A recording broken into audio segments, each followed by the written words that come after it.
નમસ્કાર 24 ન્યૂઝ ગુજરાતમાં આપનું સ્વાગત છે। અમે કવરેજ કરી રહ્યા છીએ રાજ્યભરના તાજા સમાચારો। સૌથી ઝડપી અપડેટ્સ માટે જોતા રહો 24 ન્યૂઝ। અબાસના ગામે યુવાન ગુમ હત્યાની આશંકા પરિવારના ગંભીર આક્ષેપ। વાવ થરાદ પંથકમાં આવેલા બાબર તાલુકાના અબાસના ગામનો એક યુવાન ગુમ થતા મામલો ગંભીર બન્યો છે। યુવાન ઘણા દિવસોથી ગુમ હોવાને કારણે પરિવારજનોમાં ચિંતા ફેલાય છે અને પરિવારે યુવાનની હત્યા થઈ હોવાની આશંકા વ્યક્ત કરીને ગંભીર આક્ષેપો કર્યા છે। મળતી માહિતી મુજબ અબાસના ગામનો યુવાન અચાનક ગુમ થઈ જતા પરિવારજનોએ તેની શોધખોળ શરૂ કરી હતી, પરંતુ હજુ સુધી યુવાનની કોઈ ભાળ મળી નથી, જેના કારણે પરિવારે શંકા વ્યક્ત કરી છે કે યુવાનની હત્યા કરવામાં આવી હોઈ શકે છે। આ મામલે બાબર પોલીસે ગુમ થયેલા યુવાન અંગે તપાસનો દોર શરૂ કર્યો છે અને યુવાનની શોધખોળ હાથ ધરવામાં આવી છે। ઘટનાની ગંભીરતાને ધ્યાનમાં રાખીને દિયોદર ડીવાયએસપી સહિત બાબર પોલીસ દ્વારા તપાસ શરૂ કરવામાં આવી છે। યુવાનની હજુ સુધી કોઈ ભાળ ન મળતા પરિવારજનોએ હત્યાની આશંકા વ્યક્ત કરી છે। પોલીસ પાસે ઝડપી અને સઘન તપાસ કરવાની માંગ કરી છે।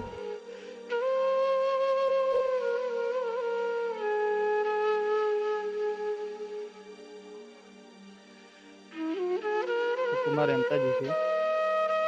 મારો ભાઈ 5 તારીખે રાતે ગુમ થયેલો છે। સવારે વહેલા આવીને ફરિયાદ આપી હતી બાબર પોલીસ સ્ટેશનમાં। ફરિયાદ આપ્યા પછી કોઈ કાર્યવાહી બરાબર થઈ નથી અને એ કંઈ શોધખોળ કરી નથી। પછી 7 તારીખે રાતે 2 વાગે આસપાસ અમારા ગામની એક છોકરી આવી હતી। છોકરી આવીને કીધું કે ત્યારે ઘરે ઉઠાતાને જગાડ્યા પછી કીધું કે તમારા ભાઈને ક્યાંય શોધતા હોય તો શોધતા નહીં, મારા ભાઈએ છરી મારીને મારી નાખેલ છે। એટલે એ પછી અમે 112માં ફોન કર્યો અને છોકરી સંગાત પોલીસ સ્ટેશન આવ્યા રાતે 3 વાગે આસપાસ। એની પોલીસને જાણ કરી એટલે પોલીસ રાતે આવી ગઈ એટલે ફરિયાદ કરી, પણ હજી સુધી કાંઈ લાશ અમને આપી નથી। એક આરોપી પકડ્યો છે પણ એ અલગ અલગ જગ્યા બતાવે, એમાં શું સિસ્ટમ છે અમને કાંઈ ખબર નથી। અમે ખાધા પીધા વગર રાતના બેઠા છીએ હજી સુધી અને બધા હેરાન થાય છે। અમારો ન્યાય જોવે છે અને મારા ભાઈની લાશ મળી જાય તો બસ। શંકા અમારા ગામના છોકરા છે, નામ તો એકનું નામ સંજય કુમાર અમૃતજી છે અને એકનું નામ અશોક કુમાર શાંતિજી છે। આ 2 ભાઈથી એ 2 ભાઈની ખબર છે, બાકી બીજા અન્ય લોકો સાથે મળીને મારા ભાઈનું મર્ડર કરેલ છે।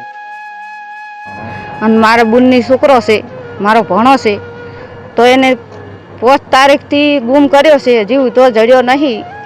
તો એની છોકરી આવીને કીધું છે કે મારા ભાઈ મારી લાશો છે, તો અમને ન્યાય મળવો જોઈએ કે એને ફાંસીનો હુકમ આપવો જોઈએ કે એને છોકરોને પૂરવો જોઈએ, ન કે અમારો ભણો હતો એવો ને એવો અમને આલે નહીં મળી, હજી સુધી નહીં મળી। 5 દિવસથી દોડે છે, નહીં મળી હજી। પોલીસવાળા કોઈ કરતા છે નહીં, હજી કોઈ જવાબ આલતા છે નહીં। અમને કોઈક તો જવાબ આલે ને કે તમારી છોકરા આલી દીધી છે, અમે ગોતી આલાં એવું કશું છે નહીં હજી હતું। તો 4 દિવસ સાથે ખાધા પીધા ને બધાય નહીં, તો કોઈ હજી હતું કંઈ અમને ઉત્તર આલતા નહીં। બનાવમાં એવું છે, મારું નામ છે ઠાકોર રાજેશ કુમાર જોઈતાજી, ગામ દિયોદર। અબાસના મારા માસી છે, એમનો છોકરો 5 તારીખનો ગાયબ છે। બીજા દિવસે જાણવા મળ્યું કે અહીંયા છે ને ત્યાં છે, પણ કોઈ ભાળ ના મળી।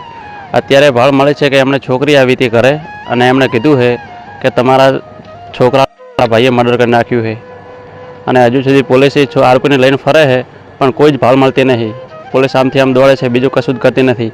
અમે અહીંયા સવારના ભૂખ્યા તરસ્યા બધા અહીંયા બેઠા છીએ। શું માંગ શું છે તમારી? અમારી માંગ છે કે આરોપીઓ સામે લાવે અને એમને સજા કરે। મારા ભાઈ માસીના છોકરા મારા ભાઈની લાશ કોઈ મળી નથી હજુ સુધી, કોઈ પતો જ નથી। આરોપીને લઈને ફરે છે પણ કોઈ આનો ઉપાય આવતો નહીં। આને ગમે તે કરીને આને સજા કરો।